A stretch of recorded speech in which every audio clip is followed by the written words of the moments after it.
Hi there, thanks for checking out another video on my channel. I've dispensed with the countdown intro as I prefer my videos to be more about content than production. This is the first one in a series I'm going to do on us getting llamas. So this one's about the fencing and the first part of the fencing, so yeah, let's get on with it. Our latest project is we're getting a couple of llamas. We're getting a couple of gelded male llamas, and this is the fencing that I've done. I'll do some more videos in the future as the fencing progresses, but what we've done is we've decided to fence down one side of our driveway around to our new shed, and that shed is the reason I haven't done any videos for a while. We had the slab done, then I spent a couple of months, I guess, putting that shed up. And just one quick thing. These posts I got from a mate of mine who's pulling out his grapevines. So that post there closest to the camera is about maybe just over 2 meters. So what I'll do is I'll probably cut it off about where that rotten bit starts and then just put a dab of green paint on the top, because I'm pretty sure that fence will be high enough.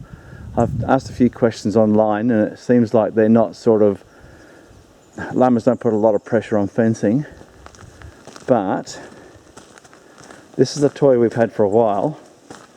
We bought one of these Chinese excavators, and I know that it's sacrilege in some people's eyes, but for $13,000 we got a trim bucket,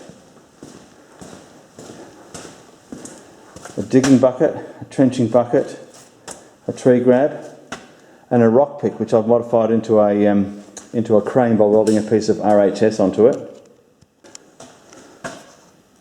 So everything gets a name. As you can see, I've called this one Tonka. And what I like about it is it's all lever over hydraulics. There's no electronics. There's no nothing. There's nothing. Well, I'm a fitter and turner, so there's a chance I could fix it. No guarantees. But this post hole borer, it's a lot slower than a petrol one. We do actually have a petrol one, which is pretty good. And if you've only got to put one post in and it's in a confined space, you use the petrol one. Anybody who's used a petrol post hole borer knows they're a bit of a wrestling match, and we've got rocks and tree roots on our property. So this excavator with this hydraulic post hole borer, basically you sit on your ass in the chair and you pull a lever, and then you just use the levers for the control levers for the actual digging arm to raise or lower the post hole borer itself. I did modify the tip. The tip came with a cast iron. The borer came with a cast iron tip, which we found around here would just fill up with clay, and then it wouldn't drill at all. So what I have done is I have modified a tip from one of our petrol post hole borers, because we got four actually auger bits with it, and I've welded some tips, some cutting blades onto there. I welded them at the back so there was no heat would get near the carbide. And yeah, so this thing works a treat. It makes putting posts in the ground, you still have to pack the dirt down, so it's not perfect, but it's the sort of thing you can actually do all day. It's not too hard to do all day. So let's have a bit of a go with that and we'll see how we go.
I've managed to get a few posts in today, in between rain showers, because even though it was a beautiful day when I started, this time of year, you know the old joke, it's May, so it may rain, it may be sunny, it may be windy. One thing we don't get down here is snow. So I'll just give you a quick run through of what I've managed to do. I've put those two in for the gate, which leads up towards our chooks. And then looking back at those ones, we've got our path that leads to the chooks. So there's another post there, another posts, 3 more posts up to there. This one up here, between those two is going to be a gate. I've got some pipe so I can make up a gate. I'm actually going to put a box strut there to pull that post there, that one there, to pull that one back vertical. So then from the chooks, there's a post there, and then a post there, that one there, which I'll put in. So I'm going to run a wire across there, and we figure that'll give the llamas about 1/5 of an acre. So that's tonka, that's what I use to put the holes in the ground. That's a pretty good bit of gear. And it's starting to rain, so I guess I better get indoors and have a coffee. Okay, thanks for sitting through this video, right through to the end. And please click like, subscribe and the notification bell so that you can get a notification when my next video is up, which hopefully won't be too long. I'm hoping to get the wiring for the fencing done in the next few days.